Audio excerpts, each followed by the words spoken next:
आदाब, मी मोहसिन शादाब. आपण पाहत आहात न्यूज MS-29. आरोग्य विभागाच्या दुर्लक्षित धोरणामुळे वडगाव येथील 4 बालकांना डेंग्यूची लागण.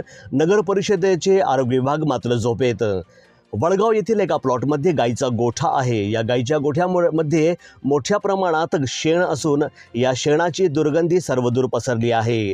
तसेच या शेणावर मच्छर तसेच इतर किड्यांमुळे परिसरातील नागरिकांना डेंग्यूची लागण होत असून या परिसरात 4 बालकांना डेंग्यू झाला आहे.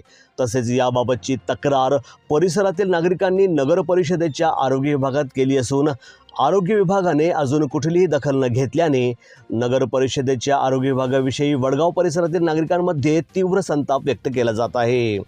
यवतमाळमधील वडगावमध्ये मोठ्या प्रमाणात समस्यांचा डोंगर असून या परिसरात नगर परिषदेचे कर्मचारी जाणीवपूर्वक दुर्लक्ष करीत आहे. अशातच या परिसरात मोक्षधाम मागेच एक गाईचा गोठा आहे.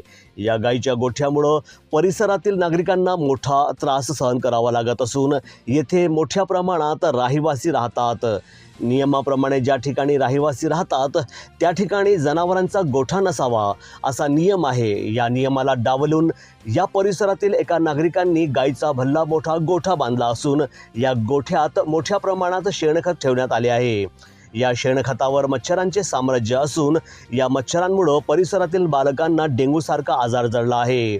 अशातच या शेणखताची दुर्गंधी सर्वत्र दूर पसरत असून येथील नागरिकांना या संपूर्ण प्रकाराचा नाहक त्रास सहन करावा लागत आहे.